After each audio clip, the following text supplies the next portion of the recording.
Welcome to No Life Tech Podcast every Wednesday coming at you. Big news. One of the biggest news weeks in tech in the last few months. What's up, Jerry? Are you ready to talk about the RTX 2080 Ti real-time ray tracing fucking 87 tera RTX operations? I don't have enough money 9 giga-rays per second. Giga-rays? Oh, we'll get into the giga-rays. Before we do, I want to recommend 2 new things that I've been using. Well, one new thing that I watched, which was Afflicted on Netflix. It's fucking insane. It's about these people who have these crazy chronic illnesses.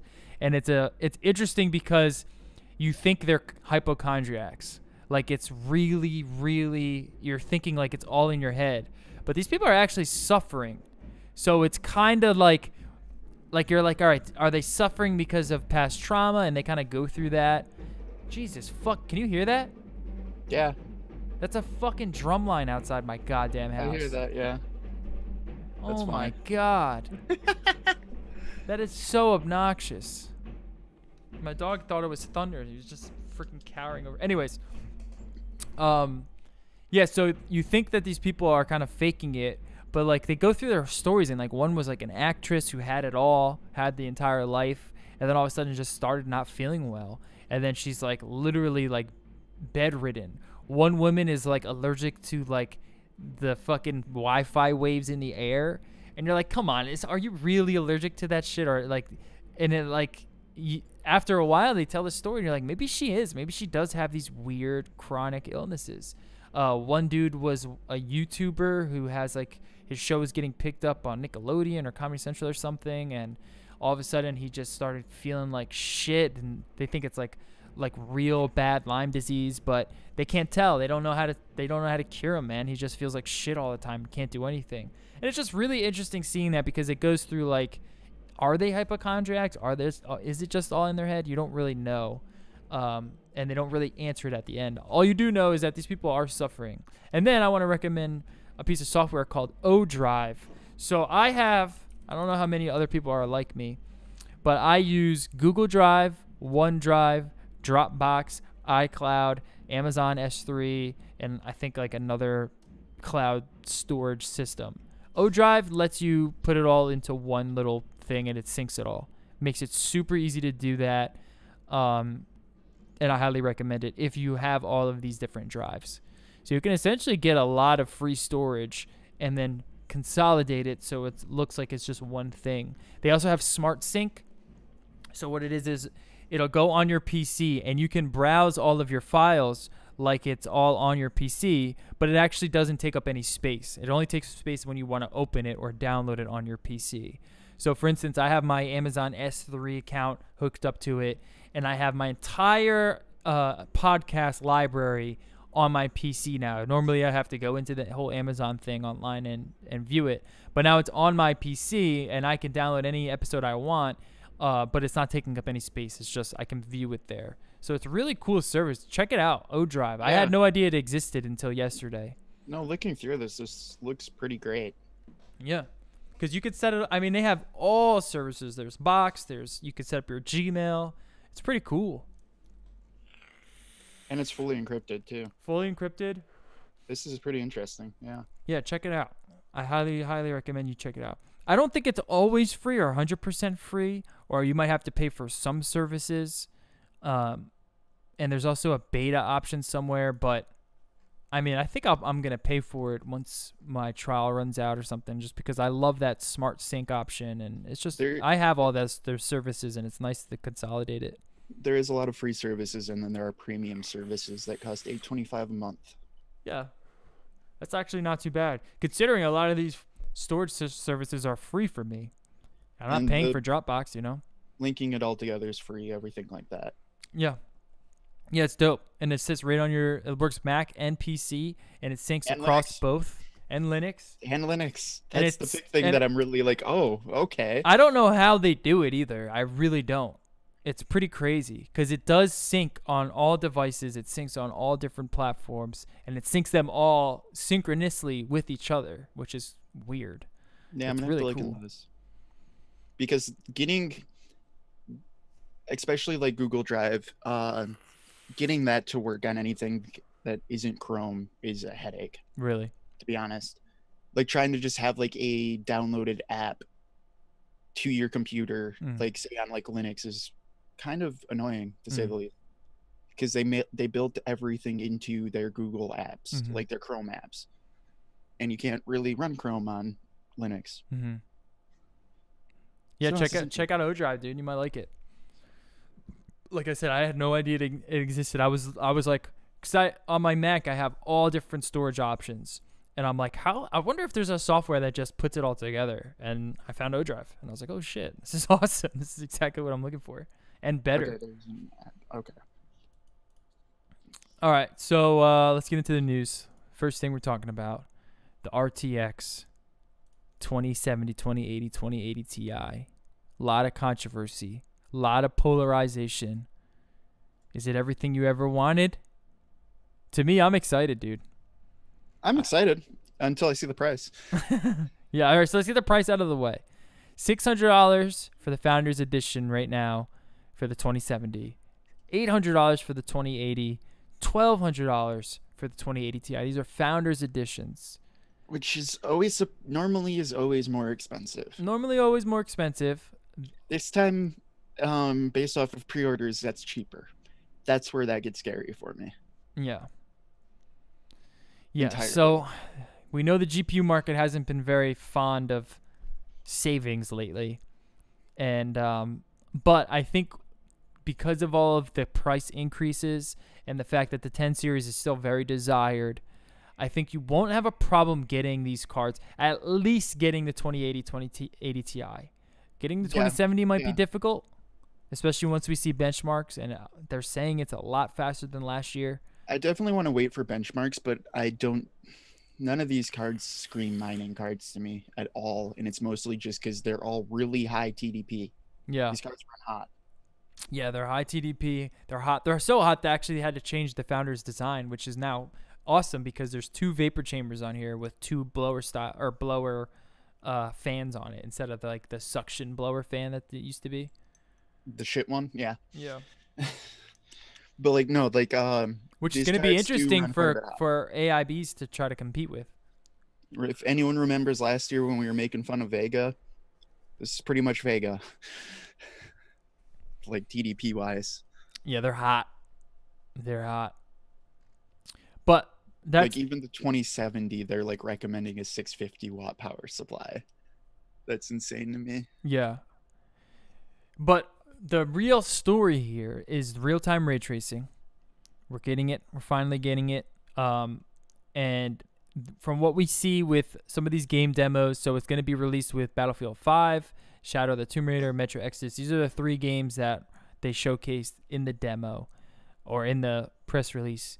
And Shadow of the Tomb Raider looked pretty good. The shadows, when they showed the shadow section, looked really good.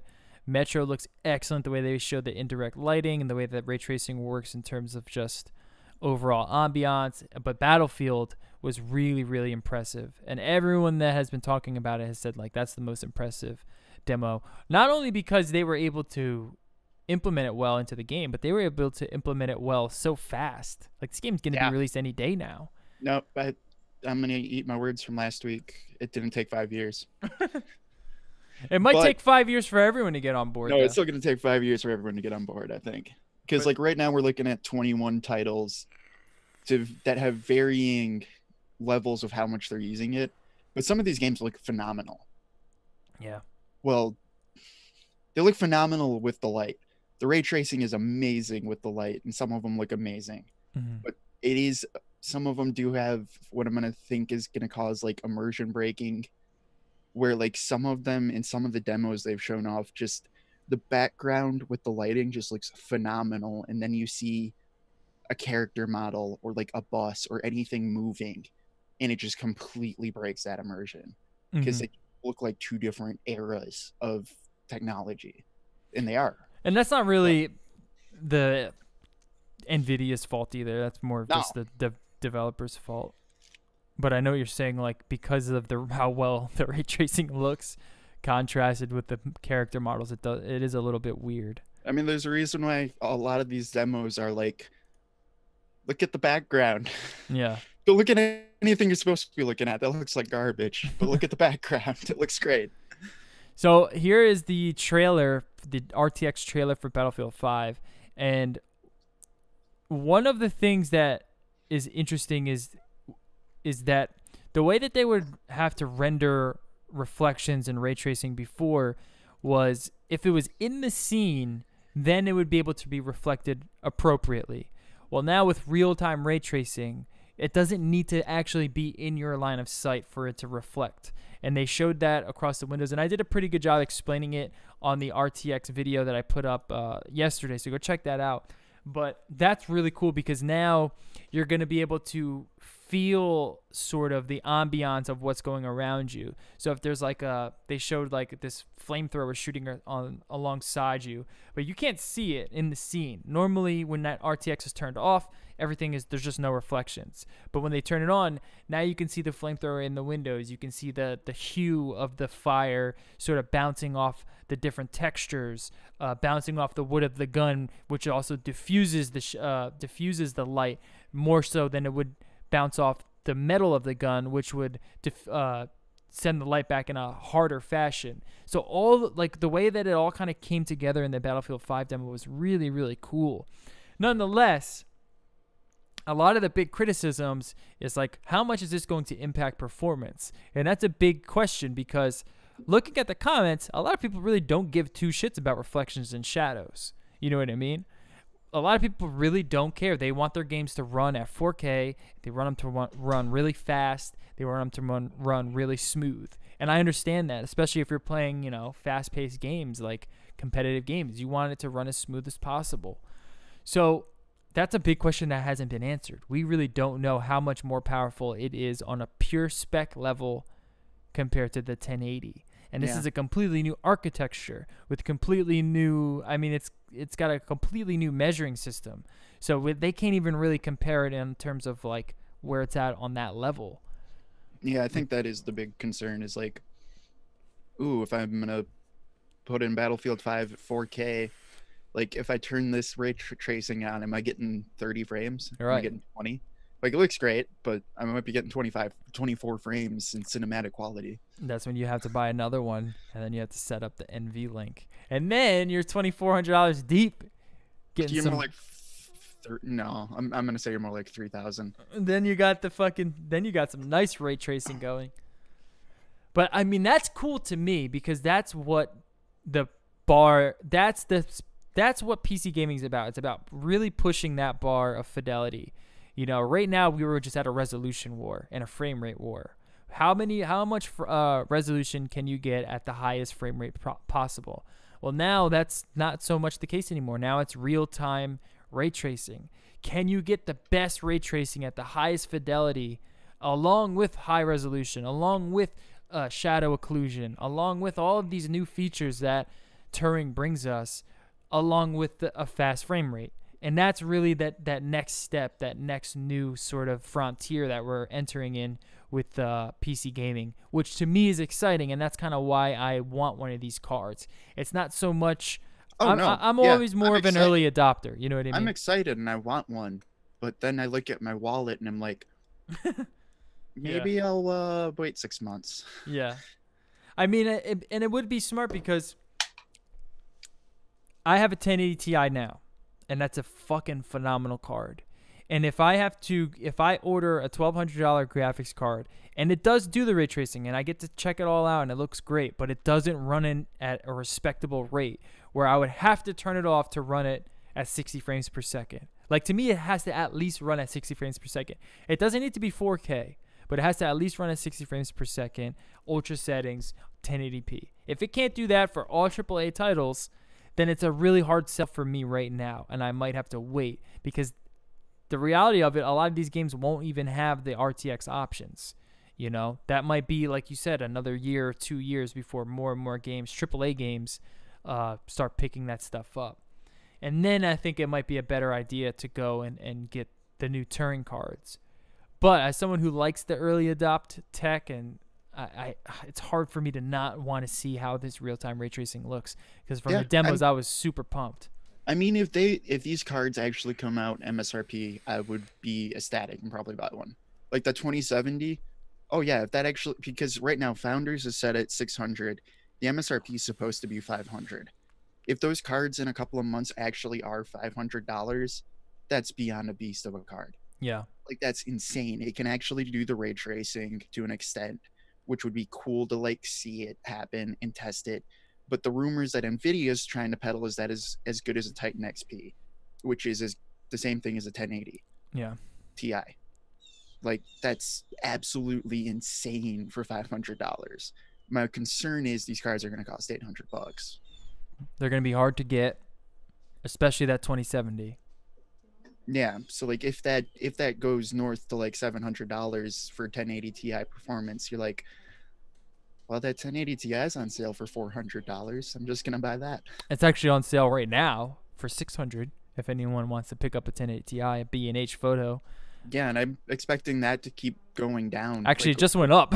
It's now yeah. at 670.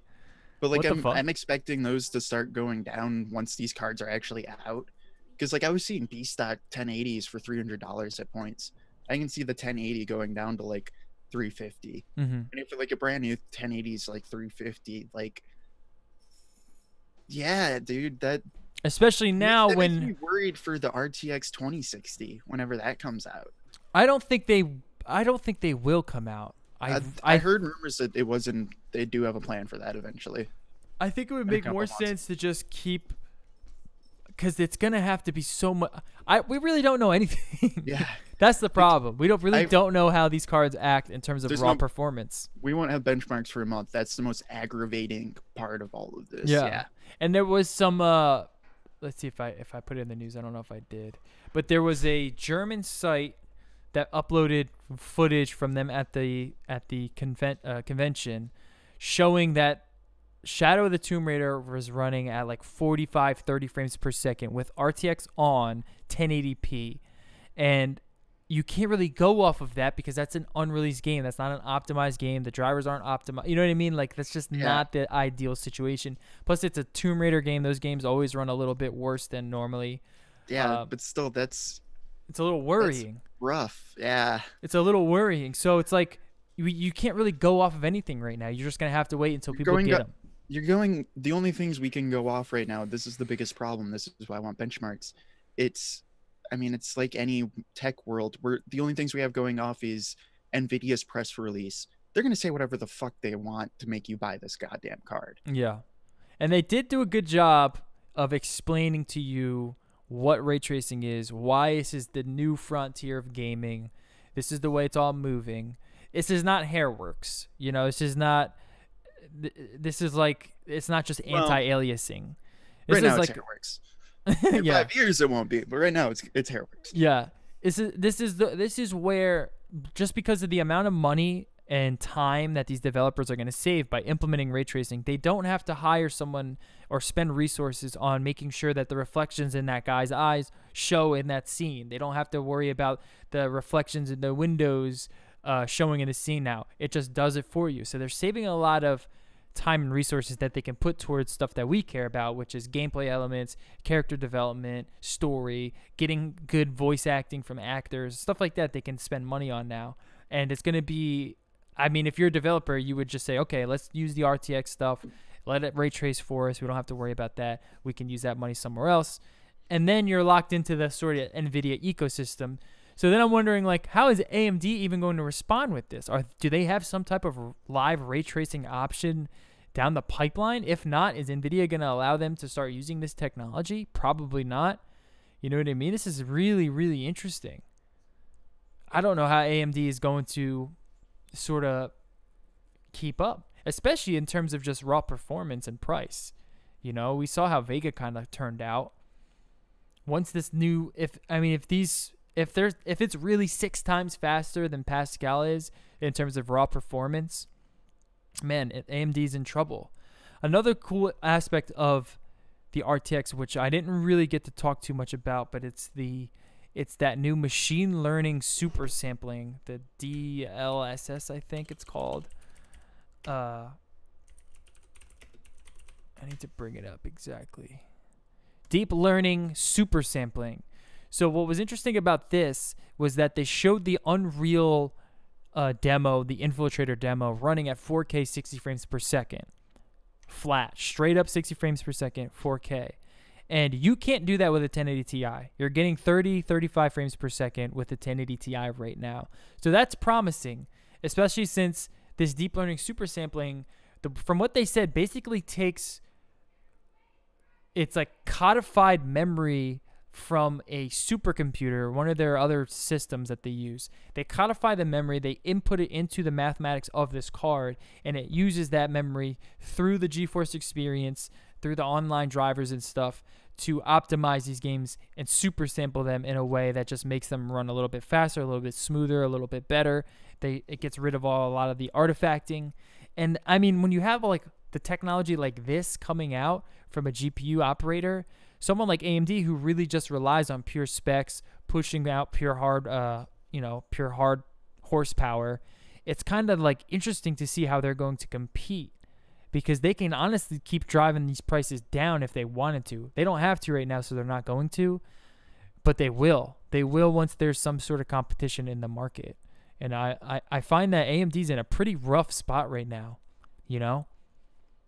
Yeah, I mean, I'm waiting on it, because like they are. Yeah, no, AMD is in a rough spot, but they've been talking up their nanometer changes, so it will be interesting to see what that does. But also, True.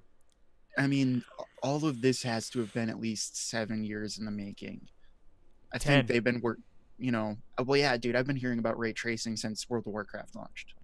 Yeah, they said it took them 10 years to build this, which is crazy. But like, it's one of those things where it's like, they're definitely behind, but how much is the bigger question? Because like, there's two main companies who have a lot of back and forth in their hirings, we'll say.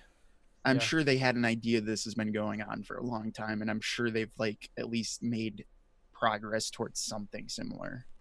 I mean, if AMD can come out with a graphics card that gives you 2060 performance, but was half the price, and it didn't have any of the RTX stuff, I think that card would do a lot better than any of these 20 series cards. Because from the comments that I saw online, people are like, I don't care. I want to play 4K at 144 hertz. That's like the thing that people want, you know? They don't really care about shadows and ray tracing and all that shit.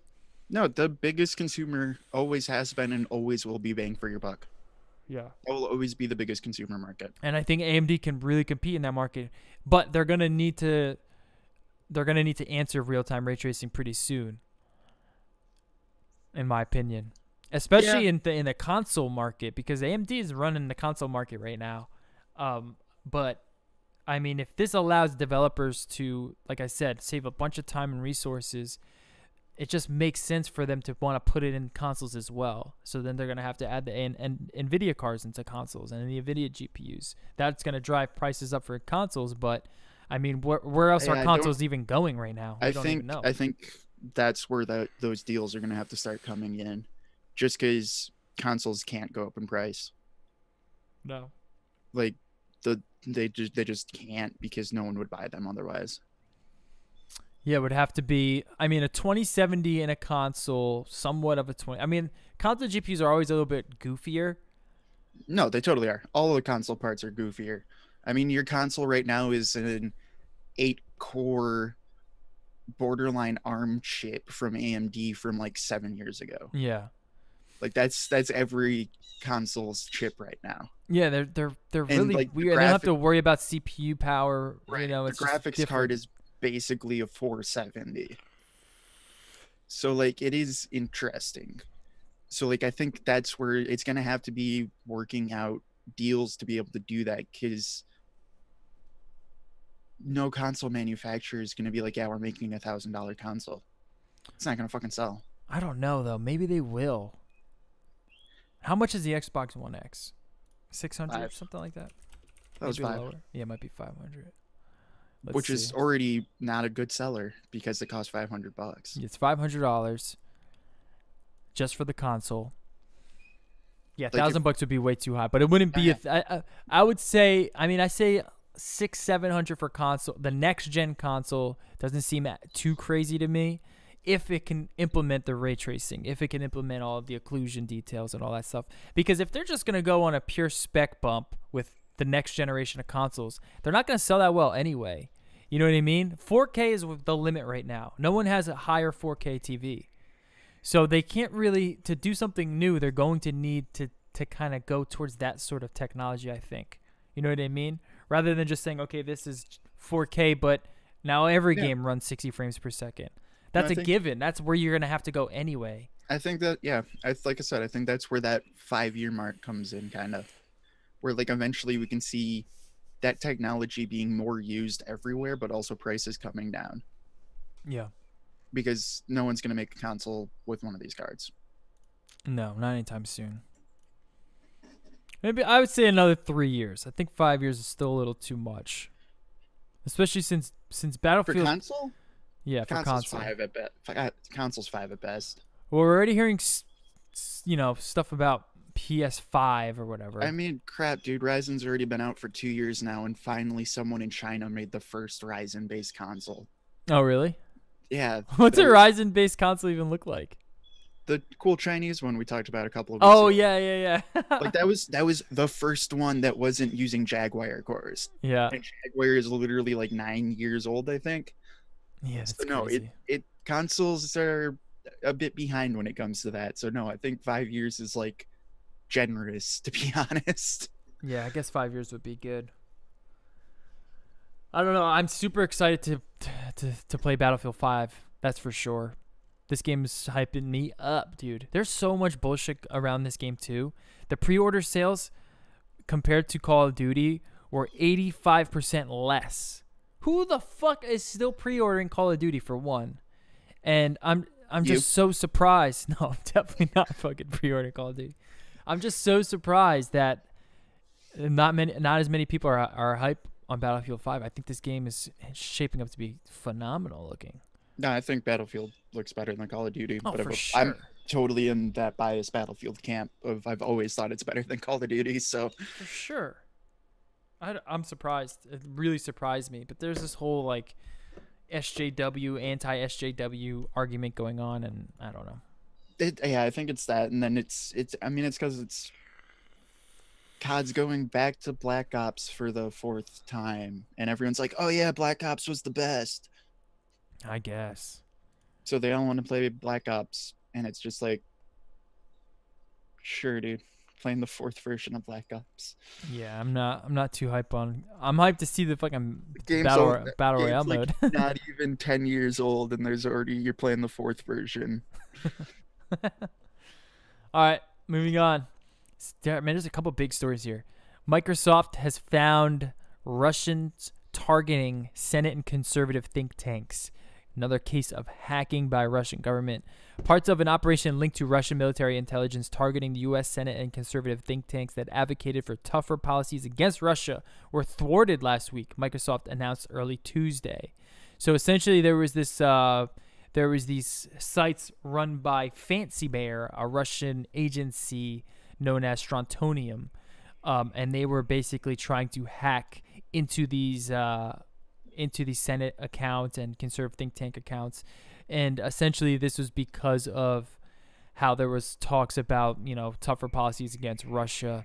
And the way that we know how Russia is starting to attack the United States is going through a lot of the politics in it and trying to say, look, this is all fake, this is all bullshit, this is all witch hunt, blah, blah, blah. It's not, dude. Russians are definitely attacking the United States on a cyber front, and they're winning. They're beating us at the best game that we can play.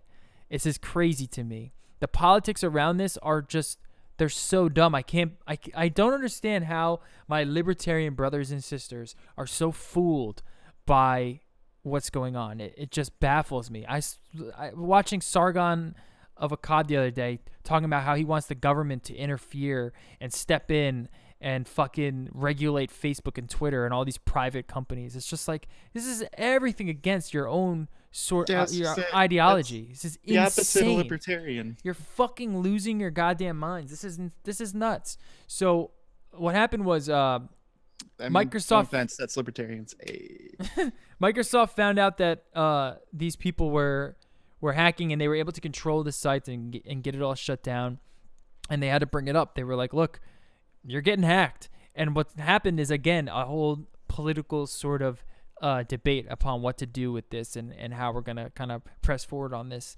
Luckily, we're able to stop it, but yeah, this shouldn't be politics. This is national security. Right. Like there's nothing political about this, dude. That's the problem with today's world, man.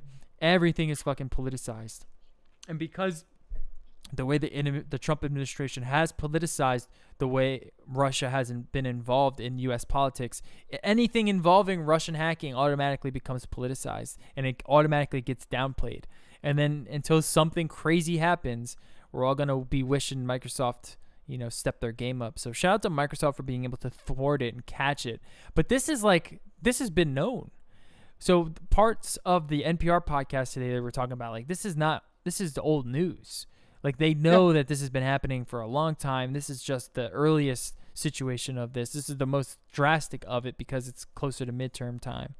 So this is, it's interesting, man. And you figure, of course they're targeting conservative think tanks because they're going to be the ones that are going to deny it the fastest, Well, yeah, but it's also, I guess that's currently, because, this is the same group that previously did the DNC hacks and also hacked a bunch of Democrat party candidates and stuff. Yep. That it's not like it's this is just a politics thing. No, they're going after whoever can cause the most chaos at the time. Right. So the reason they would go after conservatives now is because conservatives now are saying, hey, we got to stop this Russia thing. So they're going to try their best to infiltrate conservative think tanks and say, make sure this is all fake news. Make sure you downplay this as much as you possibly can. This is all bullshit. That way it kind of appears to be that there's no involvement, when in reality there's tons of involvement. We're getting attacked. This is an attack. Pretty soon, attacks like these are going to be calls for war, I'm pretty sure. There's just no way this can continue because it's just going to get more drastic. And, we don't see it now as a physical attack. People aren't actually dying right now. But there will be a time where something happens and it will be a cause for war. I'm surprised it's not now, but with the administration, who the fuck knows what's going on? Dude, I've always been on the team of we need a lot better cybersecurity. So this is all not news to me. There's been targeted attacks throughout the world that can literally cripple entire power supplies of countries. Yeah. But we just oh yeah, no, it's fine. Yeah. Yeah, that would destroy the United States if that happened. With the fucking, what's that one worm that attacked those Iranian nuclear plants? I forget the name of it, but it's stuff like that is pretty easy to do. It's happening on a daily basis. Yeah, it's pretty easy to do. Yeah, this is all stuff that is always ongoing, and the fact that we don't do really anything about it is infuriating. Normally, we do try, but no, dude, a lot of the government groups that do combat this definitely need a lot more resources. We need to actually take it serious. They need a lot more resources. They need a lot more government backing, actual public backing, saying, look, we got the best cybersecurity team. And you know what I mean? Shit like that. How we treat our soldiers on ground, boots on ground and shit. We need that for the cybersecurity team. One of my best friends right now is actually entering cybersecurity for the military. And he's going through all the testing right now. He says it's fucking insane. It's insane. And it is. It's no one is in his class. There's no one that can do it because you need to be committed. You need to be smart and you have to take it seriously. And I guess a lot of people in the military just don't find it that serious right now. Which is absurd to me, but it is what it is. All right. Moving on. Lawsuit over Google's sneaky location tracking could be a game changer. This is out of Gizmodo. I think this story broke on Associated Press. Yes, it did. This is interesting. This is also very interesting. Yes. 1 second. So, burps. Those LaCroix burps. Last week, a report revealed that Google continues to collect location data from users even when location history is disabled in its options. The company was unapologetic but did change its location policy. Now a man in California is going to court to accuse Google of violating the state's privacy laws. So essentially, on the support page On the support page, it states, with security location turned off, the places you go are no longer stored. That's what it used to say.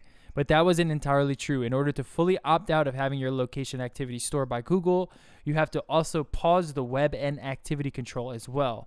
This is acknowledged if the user digs deeper into Google's product documentation.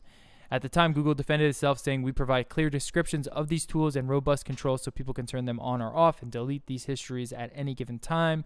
On Friday, it changed the wording on its support page to make it clear that some Google services would continue following you around. Friday was also the day that Napoleon Pasticcio filed a lawsuit against Google in San Fran federal court and requested a judge grant the case class action status so that other Google's users could join in. And this is just another sort of case where Google's own wording just makes it difficult for users to really know what's going on. I mean, if it says to you in quotes, if you turn this off, the places you go are no longer stored, you would be like, okay, well, this is going to turn it off. Right. You shouldn't have to go dig 2-3 times, and then, you know what I mean? It's just, or at least let's say turning this off turns this section off, but you're going to also have to go over here to turn it off completely. It just didn't say that. Well, I think the reason why they do that is mostly due to ad targeting. Oh, but sure, it's still stupid that like that is how it's worded and how it worked. Yeah. It's entirely stupid. Yeah, I'm sure basically what it was doing wasn't storing your location. It was probably just saying like, okay, he's in Philly. Make sure he knows about the next Philly store. Cheesesteak. Yeah, exactly. Place. Yeah. It's not like tracking you. At least that's what I think. Hopefully it's not fully tracking you around if you were to turn it off, which I'm sure it does track you if you have it on, but that's that at least when you're using Google Maps and shit like that, any other Google service that tracks your location. So I don't know if this is going to be granted class action. I don't know if the wording is that bad. That's actually something that I'm very interested to find out, because like this is serious, and they do need to change their wording and figure out a way to put all of those stops in the right places. Though I can see how their lawyers could definitely argue that you could still turn it off. You just didn't go far enough. Yeah, that might not be enough, though. I know. Well, yeah. To me and you, yes. To a lawyer, that's a different ball game. You know what I mean? Right. So like, I'm not a lawyer. I don't know that, but I could see how there is like both sides have an argument. Yeah, it's tricky. It's tricky. I'll be watching this. I think Google, especially because I'm getting more and more increasingly concerned about Google and the way that they're tracking sort of data. I already know that they are the best at data. They do it the best. But now I really want to know a little bit deeper into how they're using the data and stuff. So I think what the best way to quell my worries is to just give me straight up options that are easy to understand, and basically don't try to give me all sorts of crazy different options. You know what I mean? So for a common user like Kate, just when you sign up, say, do you want to be tracked on or off? Do you want ad tracking on or off? Just like that. Even on this show, I think I've tried to tell people how to do that, but I don't even know if I'm right anymore. Yeah. You know what I mean? And it's like, but like I've tried to show that to people on this show, like how to turn off all of your types of tracking and that it's available, and also turning third-party support off, things like that. But like, no, they do need to make that much more clear. Right. Like, and then I think people would treat it benign. Yeah. But like, until they actually make those all of it, because it's not an easy thing either. It is definitely complicated. Mm-hmm. But like, they need to figure out, just like, turn it into 10 buttons. You instantly have it on a settings. You hit settings, and here's 10 buttons. Right. There you go. And have it right in the settings. You don't have to go 3 different menus down to find all these settings. You don't have to turn setting A off to go to setting B to turn that off, and then turn setting C on, and et cetera, et cetera. Right. And I think they do that on purpose, because this is where they're making shitloads of their money. Totally. No, you totally do that crap on purpose. Yeah. But I think in terms of regulation, it should be more clear to Google and saying, like, you can't do it like this. This is privacy issues. So you need to step your game up here.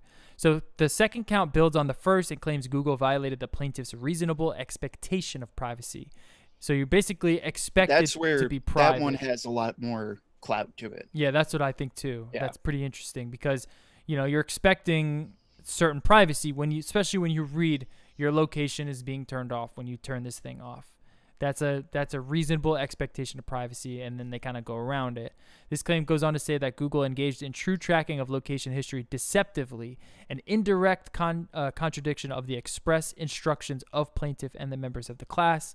The third count goes further, saying that the plaintiff's solitude, seclusion, right of privacy, or private affairs were violated by intentionally tracking their location. The suit claims that Google has caused harm to its users because they disclose sensitive and confidential location information, constituting a egregious breach of social norms, and were the victims of an intrusion into their private affairs, which is a little bit more of like a malice sort of thing, but I think the second count is where it holds most weight. Yeah. So interesting. Yeah, we're definitely gonna be following this because the whole Google data stuff is just data in general is becoming more apparent that we need to keep a bigger eye on it. We really don't know too much. This is an interesting story. A porn company promises to insert customers into scenes using deep fakes. A new service says it will let customers live out their fantasies with the help of AI. This is getting a little bit weird now. You don't say. All I'm imagining is people saying, this is my face, but it's like their girlfriend's sister's face, and then implementing that into the scene. You know what I mean? Because that's, to me, where this stuff gets tricky. Like celebrities and people who are already in the public eye, you kind of expect that already to be jerked off to. But people who aren't in the public eye, who put pictures on social media, are now subject to being, used as masturbatory tools. Did you read his argument for this? No, I didn't. What's the argument?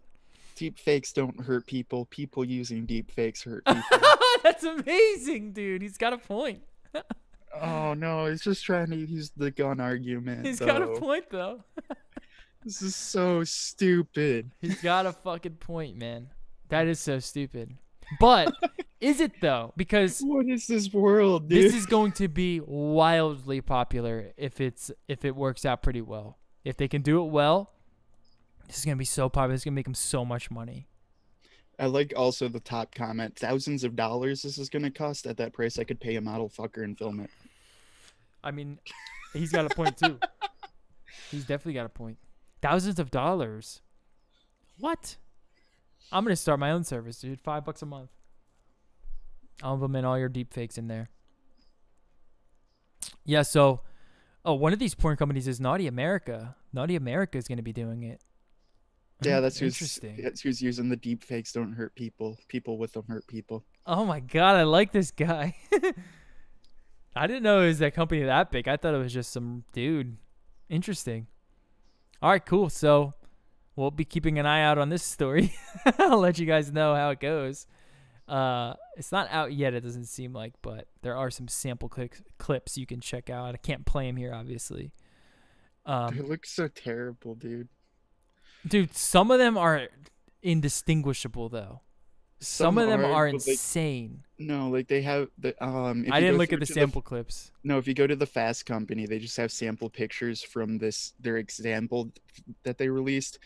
Like, okay, it looks like just film grain. It's like you put a film grain. They do. These do kind of look pretty weird. But I mean, still is a little bit different. In motion, it might be hard to tell. In a still from a manipulated video, two actresses' faces are blended with a third. The original image is at the top of the page. So this is the original image up here. Oh yeah. I mean, it's not that bad. I don't know who those actresses are. But I can imagine this is going to be pretty popular. Yeah, I'm just a little bit worried of like someone's mom getting put, you know what I mean? Like that's where it gets fucked up. Especially once it gets better and better. This is just all machine learning anyway. All right, Huawei was caught taking fake smartphone pictures in a commercial. Again. Again, this is not the first time. And so here's the here's the leak where you can see that it's a behind the scenes shot. The guy's holding up nothing, and they're using a DSLR and a professional photographer to take the photo. But he's making it look like, it's his like it's his hand. Yeah. And I mean, anyone who is knows about tech knows that there's no way this is coming out of a phone. But like, if my mom saw this or Kate saw this, they wouldn't know. They'd be like, "Damn, this phone takes good pictures." That's definitely misleading. Definitely. But is it illegal? I don't know. I don't know. I don't think it is, to be honest. I don't think it's illegal. Yeah, I have no idea. I don't know because where this it would have under advertising. Yeah, they took it all down, but just because of the backlash. But yeah, like legality wise, I mean, this is just like if I think like the biggest difference is if they said the smartphone took the picture or just implied it. right. Like, this is essentially the equivalent of like E3, like when a game uses a CG rendered scene and being like, "This was done in game." Like, if they were saying it's done in game, that's a different story. But right. But if they just put this up on like a page of pictures and it was just implied that this camera took this picture, yeah, that's harder. Yeah. Like legal wise. Huawei doesn't even need to do this. Their phones seem to take pretty good pictures. They're the second biggest company in the world. They need to tell people that their privacy isn't being tracked by some Chinese guy in a basement somewhere. Just insert Trump memes. That's one. That's one worry I have with Huawei.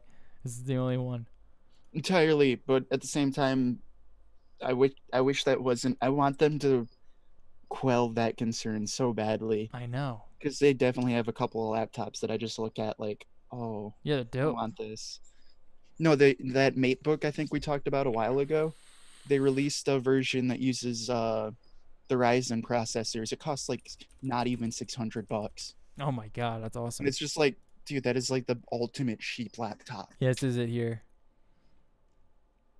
Yeah, no, they make some nice shit, but it's just like you could get a MacBook Pro, but with just Ryzen. But like, if I put these recipes that are going wise. to like a client somewhere, are they gonna end up being produced in China somewhere?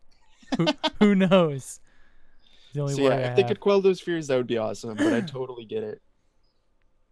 Skype end-to-end encrypted private conversations feature now available across platforms. So if you're a Skype user, you're now getting end-to-end encryption, not just which is good. Regular encryption. It also is great. Good for Skype. Crazy it took this long, but it's here now. Now if they could just make Skype usable. Yeah, now if it's only fun to use. I hope they get there. Yeah, I would love to use Skype. I think Skype is... I think it's easy to use. It looks a lot better than the competition, that's for sure. The biggest burn, though, is in the comments. Will this be on Windows Mobile, too? Oh, got him. No, definitely not. But yeah, let's keep on moving, Skype. Yeah, like if they can keep that up and turn it into a good service, that would be awesome. And then here is the new Leica M10P. $8,000 for this Leica digital rangefinder camera. It's fucking beautiful. Dude, Leicas are always just the prettiest cameras. They really are. I don't understand the Leica hype. I've used the Leica before. I think the Leica hype comes down to price. Because actually, that's why I like those old Lumix or like those Lumix, so the little Panasonic Lumix. When those first came out, $500 would get you a point and shoot with a Leica lens, and just a great little tiny pocket camera. Like they're for certain price points, their lenses are amazing. Yeah, but not for $8,000. Yeah, for like their like main camera lines, I get that they're like made really well. They're made in Germany, like. But I don't think the specs line up with the pricing because you're really not getting a better camera internally. You know, you're getting a very good camera. You're getting one of the best, but it's like, well, the same best camera from Canon's $2,500. Right. Like even a 1DX Mark II is like pretty expensive. I think it's 7,000, maybe 5,000, something like that. And that's $3,000 cheaper than this camera, and you're getting 20 times more of a camera. But you're not. It's not a Leica. It's not a rangefinder. It's not like pocketable. These are nice, and I always want one, but they're just way too expensive. This isn't rich. Like only rich people have Leicas. It's aesthetic, and it's people who still really like rangefinders. So rangefinders are fun to use, but I've never used a digital one, and that's where that disconnect from me breaks. Where it's like, why do you have a digital rangefinder? Yeah, I don't understand it either. But I mean, I do want one of these. If I had the money, I'd have one right now. They do take nice pictures too. Definitely. They take fantastic pictures. Yeah. And then it's the fantastic pictures, it's the feel of the body, and it's the aesthetics. Yeah. Yeah, I guess it all just kind of comes. I mean, it is like a nice German-built car. That's kind of the comparison I can make. Are you getting, the best specs? No, but yeah, I guess it's just like it all put together. Is it worth $8,000 though? That's insanity. No. That's insanity. I'll tell you what. If you're out taking pictures and another photographer sees you has a Leica, they're gonna definitely take you more seriously for some reason. And you could just be like the shittiest photographer ever, but they know you spend a good amount of money on that camera. Unless you got to pass down to you, which is I guess another reason why Leicas kind of have that mystique to them. Like you buy that M10P, it's digital, so throughout time it might not be able to hold itself up. But a lot of those analog film ones, I mean, they go up in value. That's like one of those, I forget the name of it, but it's not going to go down in value. That camera is always going to be worth money. Digital's a little bit different of a story, but oh well. All right, and then last story, this expose on Elon Musk. You need to read it. It's really sad. It's so sad, dude. You mean running a company sucks? No way. Elon's a big fucking pussy, dude. Elon Musk details excruciating personal toll of Tesla turmoil. So I have some quotes here from this article. This is from the New York Times. It's obvious if you watch his Twitter. Yeah. He's, like, if you just read his Twitter, like, bro's in a dark spot of his life. He's definitely going through some shit. By the way, this is a great example of why I love the New York. Like, I pay for the New York Times. This is why. Like, this is such a great article. You don't get shit like this on fucking BuzzFeed. You know what I mean? You got to pay for good journalism. Stuff like this is also, it's also why I pay for The Athletic for sports news. Right. Like, entirely. Yeah. You want those real deep exposés. You want, like, to really read about something. This is why you got to pay some money. You want an actual article. Yeah. not just a blog post blurb. Right. With someone's fucking half-baked opinions thrown in there. So, here's some quotes from this article.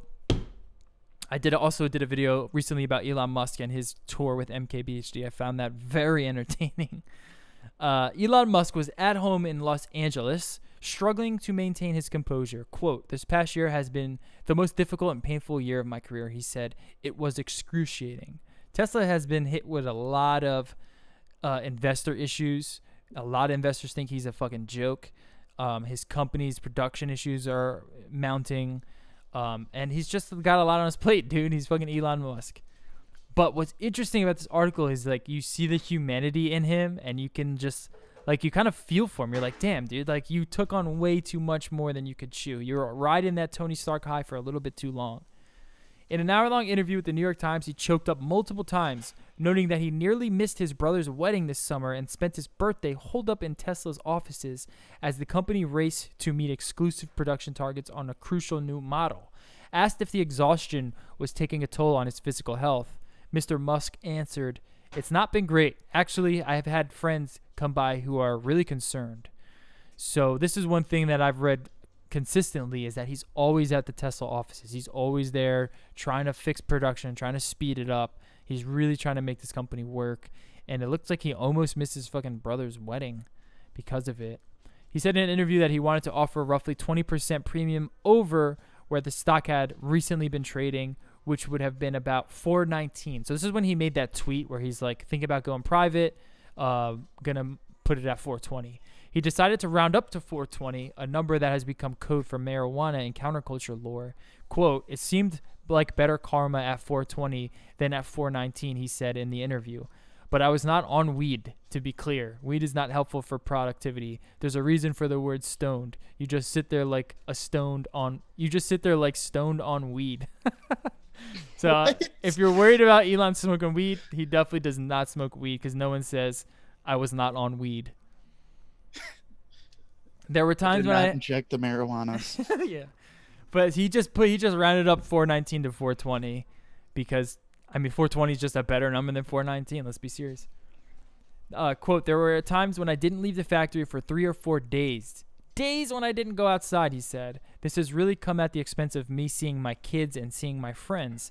He blamed short sellers, investors who bet that Tesla shares will lose value, for much of his stress, which is huge. Everyone's short selling Tesla. They don't think he can meet production. They think he's over promising too much. They're just constantly short selling him. It's causing him a lot of turmoil. He said he was bracing for at least a few months of extreme torture from the short sellers, who are desperately pushing a narrative that will possibly result in Tesla's destruction. Referring to the short sellers, he added, "They're not dumb people. They're not dumb guys, but they're not super smart. They're okay. They're smartish." To help sleep, to help sleep when he's not working, Mr. Musk said he sometimes takes Ambien. "It is often a choice of no sleep or Ambien," he said. But this has worried some board members who have noted that sometimes the drug does put Mr. Musk to sleep. This has worried some board members who have noted that sometimes the drug does not put Mr. Musk to sleep, but instead contributes to late-night Twitter sessions, according to a person familiar with the board's thinking. Some board members are aware that Mr. Musk has on occasion used recreational drugs, according to people familiar with the matter. So he's also taking shitloads of Ambien. And this is the reason why we're getting this crazy Elon Musk who's yelling at the press. He's, you know what I mean? He's just on Twitter all the time. Twitter. Yeah. It's because of Ambien. And we saw with Roseanne, taking Ambien at that age when you're under an immense amount of stress is not good for you. Have you ever taken Ambien? Yeah. I hate it. It's terrible. It's a terrible drug. If you need help sleeping. Oh, if you need help sleeping, it's great. It's great. No, it's great. Go to sleep, though. Don't try to fucking stay up on computer and do email. You have to go to sleep. Because it's not going to tell you to go to sleep. Like, it doesn't say, okay, time to go to bed now, like your natural body does, or like melatonin even does. It's just kind of throws you in this weird zone. You have to lay down. You have to actively make yourself go to sleep, and then it knocks you out. And then basically the rest of the article basically talks about how they want to fucking, a lot of his board members are kind of, they don't want him running the company anymore. They think someone else can do a better job. His last quote, Mr. Musk had no plans to relinquish his dual roles as chairman and chief executive officer. But he added, quote, if you have anyone who can do a better job, please let me know. They can have the job. Is there someone who can do the job better? They can have the reins right now. So it's looking like Elon himself is even like he's done with this shit. He wants to relinquish his controls, which I don't blame him, man. He's got a lot on his plate. Tesla is a big milestone in the automotive company. It's the company it's the only car company right now that people are actually talking about in terms of cars. Well, I was gonna say it's automotive. It's also his battery company, so it's all of their battery efficiency and breakthroughs they've done there. Right. Then he's got the Solar City. He's got the Boring Company. All of those fall under that umbrella. And he's actually just started to leverage funds from SpaceX to pay. Yeah. Well, he was going to leverage funds from SpaceX to pay for the privatization. That's not even getting to, oh yeah, I also own a company that shoots rockets into space. Right. It's a bit much. Yeah, it's a lot. It's a lot. Elon, man. What he needs to do is, I think he's a sabbatical. I think he needs to give the CEO position to fucking MKBHD. Let him run Tesla. He'll do a great job. He's young. He's got a lot of energy. He's definitely more fit than you, so he can stay up later. Let him run it. Take a fucking break, dude. Go Buddhist style, somewhere. Do some meditating. Come back. Tony Stark it again. You can't Tony Stark all the time. It leads to this, crying to a New York Times reporter about how you missed your brother's wedding. You almost missed your brother's wedding as you were fucking stuck in your Tesla office trying to get production on your, out of your tent that you built in the parking lot. Like it's getting out of control. A little bit, yeah. He needs to pull the reins in. And I love Elon.